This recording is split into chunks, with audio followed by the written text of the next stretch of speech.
So $50 million, just if you look at where the salary rankings are right now. As of right now, $50 million would put you at number 10. That would make you the 10th highest paid quarterback. By the way, that's crazy. I know. And the reason it's crazy and the reason it is that high is because some teams have basically allowed the player and the agent to sort of dictate everything. So who's ahead of him? Who are the top 10 right now? It's Dak Prescott at $60 million. Then you got Trevor Lawrence, Jordan Love, Joe Burrow, Tua, Jared Goff, Justin Herbert, Lamar Jackson, and then Jalen Hurts is 9 right there. So he's the last guy making $50+ million. Okay. There is no way. Well, if I'm Geno, I'm saying I want 55. Right. I'm 50 doesn't even get it done. Right. I want 55. But that's based on the way it's gone with quarterbacks. And look, Trevor Lawrence, before Dak Prescott got the deal at the start of the season, Trevor Lawrence was tied with Jordan Love as the highest paid quarterback in the NFL at $55 million. There is no world in which Trevor Lawrence was anywhere near the best quarterback. There's no world in which he was anywhere near the top 5, or even, I wouldn't even say he's been a top 10 quarterback at any point in his career. But he got paid that much. But he got paid that much. There's other guys on that list. Is this a good idea to pay these guys that much? Let's run through those names again. Sure. Dak Prescott was number 1, right? His team is 2-2, and they don't look very good. Who's second? Jordan Love and Trevor Lawrence are tied at $55 million. Actually, Joe Burrow is also at $55 million. So you got 3 guys tied for second at $55 million. The Bengals are 1-3. The Jaguars are 0-4. Who was the third one?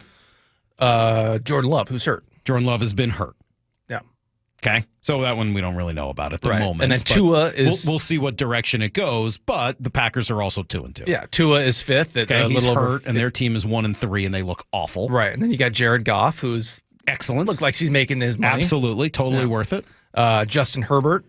Yeah, probably worth it, although, we'll see. I mean, he's going to be in a run-first system, but they're 2-2, and Herbert's probably worth that. Yeah, Lamar Jackson is next. I know Baltimore's not off to a great season, but that's the reigning MVP, so there's no doubt, worth it. No question about that. Yep. Jalen Hurts is next. Right now, not worth it. Right now has been a complete disaster for Philadelphia. They're 2-2, but there's a good chance they fire their coach. Jalen Hurts isn't guaranteed to be the quarterback the rest of this season. Yeah. Right. So yes, I mean, a lot of those guys have gotten paid based on what they did leading up to it. How many of those seem like good contracts today? How many of those deals do you want to be in bed with? Half, maybe? Right. It's maybe a 50-50 proposition. Right. Maybe. And I would say, just looking at that, it's probably 60-40 or 70-30 against. Yeah. Now, there's so many different ways. We could spend the rest of the, 90 minutes that I'm on with you to talk about this. The obvious counterpoint is, if you don't pay Geno, what's your alternative? Because you don't have a guy waiting in the wings. You're not going to have an early pick. If you think you're going to be a playoff team, you're probably going to be picking late in the first round. Mm-hmm. You thought that Sam Howell had the potential to maybe be the successor, but nothing that he has shown suggests that is the case. The only thing I would say there, and I'm not saying Sam Howell is the next guy, because I agree with you. I didn't see anything in practice or really in games that tells me he's the dude. But for however many years Geno was here under Russ, I didn't see that from Geno either, until he actually took on the job and became the dude. Now, I don't know whether Sam Howell has the requisite oomph and personality and some of that sort of alphaness in him that Geno clearly has. But I will say that I didn't think Geno had any of that when he was the backup quarterback either. Well, I don't think, and this is not to trash Sam Howell. I think he's an NFL quarterback, and he's maybe a starting caliber quarterback, but he also doesn't have the skill set that Geno has. He doesn't have the arm that Geno has. Yeah. So, I mean, maybe he turns in. He was a capable starter, in a bad situation in Washington. So I'm not saying he's not a starting quarterback. He's just not an upgrade, and whatever money you would save on him. In a world where Baker Mayfield has completely revitalized his career, Sam Darnold, of all people, is playing well. Kirk Cousins might be the best quarterback in the NFL right now, and there's a whole bunch of other names on this list. I don't know. Maybe that idea of it's impossible to find a quarterback is changing a little bit, and if you've got a dude in Ryan Grubb who knows how to design offenses and get guys open, Are there more options available to you that Yeah. don't cost $55 million a year? Right. Because, oh, by the way, this conversation doesn't end with Geno Smith, because let's go back to Field Yates for a moment. Here's the other thing he wants to do, pay DK. Yeah, I think DK's a superstar. He is as physically dominant, perhaps, as any wide receiver in the entire NFL. We've seen it so far this season, right? I mean, the guy feels like he's on pace for his best season ever. Yeah. I've been really impressed with DK. I don't get too bogged down into who is the very best versus who's the second or third best. I tend to think of these guys in categories. I think that DK Metcalf is an excellent, true number one wide receiver. So if the debate is, do you pay a player like that or do you not? I tend to think that the answer is fairly cut and dry for me. I think DK Metcalf is 100% the kind of foundational piece that I would be looking to keep around for a long, long time. All right, so now you're paying DK and you're paying Geno. Is that how you want to build your team? DK, I mean, he's different. And the thing I always go back to is you could do whatever, trade DK and try to replace just the production. Yeah, you could get a guy who comes in and gets you, maybe you could find a guy that gets you 1,100 yards, 9 touchdowns. There's a lot that DK does that doesn't show up if you just look at the raw stats. It's all the attention that he commands as a guy who is 6'4", 230 and has 4.3 speed. So there's a lot of hidden value in DK. I think it's easy to say, and look, I think Field is right that in a vacuum, DK Metcalf is a guy worthy of paying a lot of money to. In a vacuum, Geno Smith is worthy of paying a lot of money to, and he continues to look better and better. Mm-hmm. These decisions aren't made in a vacuum, though. They're made with the entire roster in mind. And if you look at everything that's going to come due this offseason, it's not just Geno and DK who will then be entering the final year of their contracts.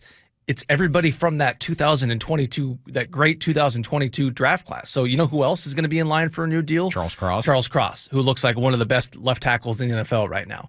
Boye Mafe, who if he's coming off 2 straight, 9+ sack seasons, he's going to be in for a massive deal. Ken Walker III, we saw what he did Monday night and the trajectory that he's on. Rick Woolen, I know he needs a bounce back season to put himself in position for that, but he was one of the most impressive players in training camp. And so, I mean, what is that going to look like? The old adage is you can't pay everybody. All right, and you especially can't pay everybody when you got a lot of guys do. So put all those guys on a list. All right, I didn't write it all down. Who's the number of your priority? You're John Schneider. Who's the priority? Who's the first guy you got to get signed? Charles Cross. Totally agree. Yeah, 100%. To me, that is number one most important. Okay, Cross. And that's one. I think that's what he would say, knowing that how hard it is to find offensive linemen in the NFL. Who's number 2? And I'm including Geno and DK, so everybody's in it together. Who's number 2?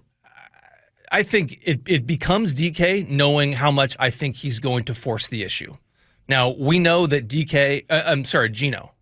Did I say DK? I meant to say Geno. Right. Knowing that how much he's going to force the issue, knowing that.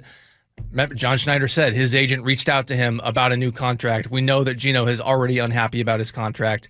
We know he feels underpaid. You can make an argument, a very good one, based on his production versus guys who are getting paid a lot more than him, that he's underpaid. So you're going to have to address that at some point. I mean, that's probably going to eat up most of what you've got, right? I mean, like, maybe you can sign one more? Okay, who's next? Is it DK? Is it because obviously the money is going to be $30 million plus, or is it someone like Reek or Boye? Like, to me, Boye's got to be next because of the position he plays. Yeah, I would think so. Look, I know people hear me say this and they think that I am anti-DK, don't like him. I'm not anti-DK Metcalf. I'm pro-DK Metcalf. I'm anti-wide receiver. I really am. I just don't think the position is worth the amount of money that the top guys are getting paid. And I don't think it's an accident that some of the best years in Seahawks history came with the group of quote-unquote pedestrian wide receivers who weren't making big money, but were actually good players. And there's a lot of those guys out there. And there's a lot of number 1 receivers out there. You're right, they're not all like DK Metcalf. They get a job done in different ways. But you don't think that the Texans are happy with Nico Collins? or that the Bucks are happy with Chris Godwin, or that Malik Neighbors or Justin Jefferson or CeeDee Lamb or Jamar Chase or Amon-Ra St. Brown or Mike I mean, we keep going on this forever. There's a lot. Marvin Harrison Jr. already showing that he's one of those guys in this league. There are a tremendous number of really good wide receivers. Tyreek Hill. I mean, just keep going down the list. Yeah. 20 of the 32 teams have a legitimate number one receiver, and DK's one of them. But so are 19 other guys.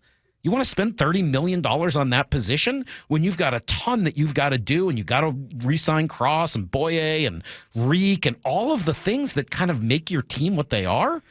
I can't imagine doing that. Well, so there's 2 points I'll make there. One is that this may be the last season of Tyler Lockett in Seattle, knowing that he took a pay cut. Yep. You know, the writing may be on the wall there. He's getting older. He's still a very good player and an awesome person. But maybe you free up some money that way. But to your point, the idea of you can't pay everybody, I mean, people tend to look at it always as a salary cap thing. And they say, well, you can maneuver the salary cap. You can structure the deal this way. Okay, remember, though, there is the cap ramifications.